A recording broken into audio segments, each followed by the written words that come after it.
16. Söz. Bismillahirrahmanirrahim. İnnemâ emruhu izâ erâde şey'en en yekûle lehu kün feyekûn.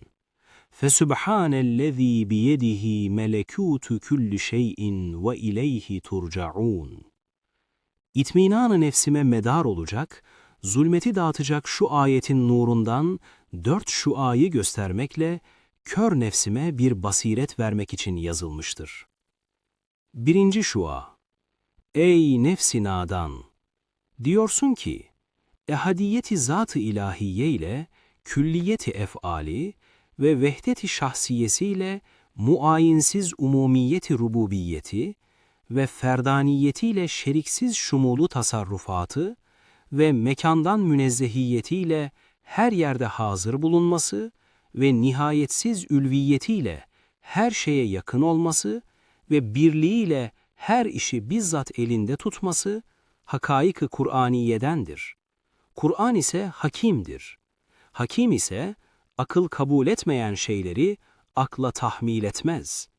Akıl ise zahiri bir münafatı görüyor. Aklı teslime sevk edecek bir izah isterim. El cevap, madem öyledir, itminan için istersen, biz de Kur'an'ın feyzine istinaden diyoruz ki, İsmi Nur çok müşkilatımızı halletmiş, İnşallah bunu da halleder.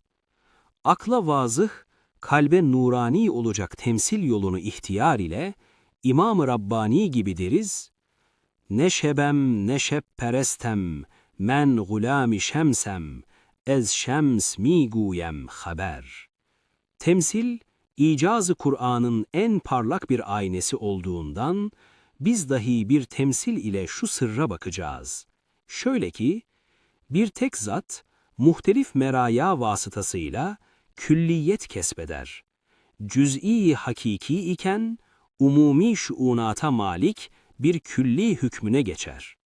Mesela, şems bir cüz'i müşahhas iken, eşya-i şefflafe vasıtasıyla öyle bir külli hükmüne geçer ki, ruh-i zemini timsalleriyle, akisleriyle dolduruyor. Hatta katerat ve parlak zerrat adedince cilveleri bulunuyor.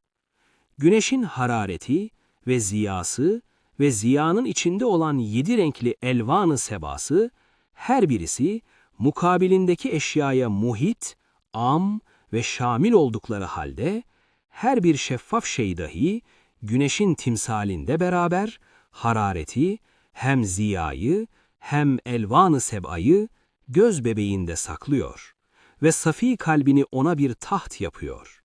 Demek şems, vahidiyet haysiyetiyle ona mukabil umum eşyaya muhit olduğu gibi, ehadiyet cihetiyle her bir şeyde güneş çok vasıflarıyla beraber bir nevi cilve-i zatiyle bulunuyor.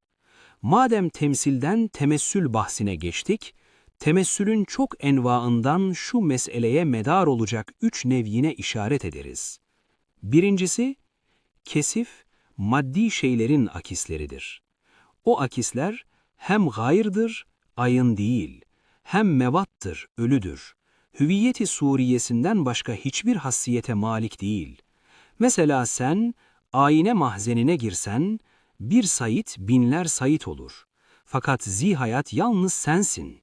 Ötekiler ölüdürler. Hayat hassaları onlarda yoktur. İkincisi, maddi nuraninin akisleridir. Şu akis ayın değil, fakat gayr da değil. Mahiyeti tutmuyor. Fakat o nuraninin ekser hassiyetlerine maliktir. Onun gibi hay sayılıyor.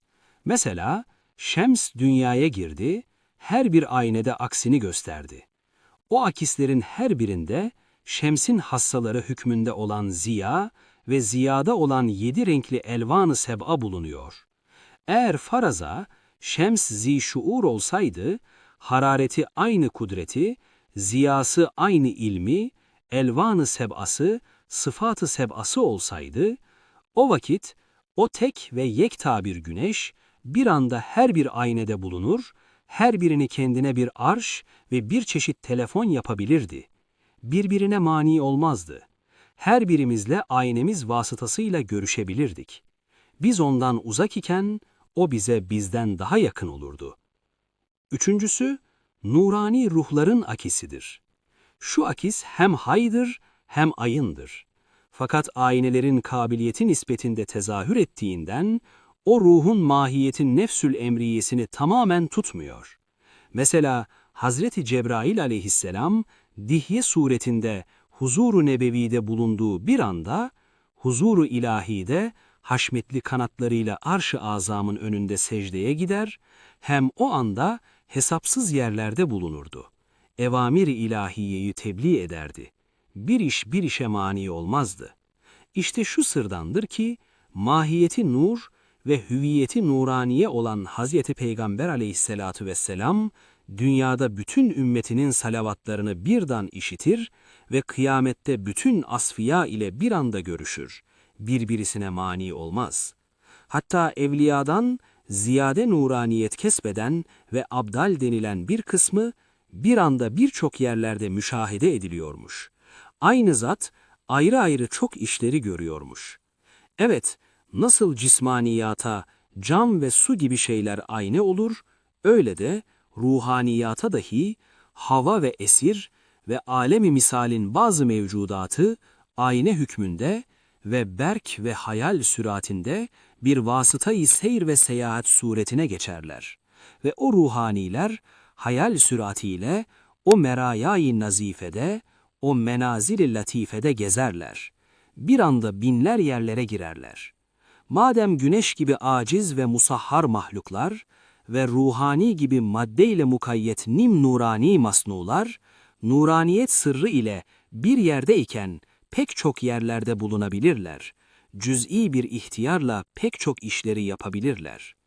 Acaba maddeden mücerret ve mualla ve tahdidi kayt ve zulmeti kesafetten münezzeh ve müberra ve şu umum envar ve bütün nuraniyat, onun envar-ı kudsiye-i esmasının bir kesif zilali ve umum vücut ve bütün hayat ve alemi ervah ve alemi misal nim şeffaf bir ayne-i cemali ve sıfat-ı muhita ve şuunat-ı külliye olan bir zat-ı akdesin, irade-i külliye ve kudret-i mutlaka ve ilmi muhit ile tecelli-i sıfatı ve cilve-i ef'ali içindeki teveccüh-ü ehadiyetinden hangi şey saklanabilir, hangi iş ağır gelebilir, hangi şey gizlenebilir, hangi fert uzak kalabilir, hangi şahsiyet, külliyet kesbetmeden ona yanaşabilir?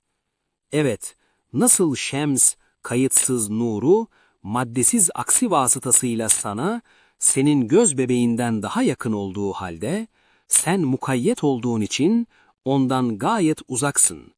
Ona yanaşmak için çok kayıtlardan tecerrüt etmek, çok meratibi külliyeden geçmek lazım gelir. Adeta manen yer kadar büyüyüp, kamer kadar yükselip, sonra doğrudan doğruya şemsin mertebe-i asliyesine bir derece yanaşabilirsin ve perdesiz görüşebilirsin.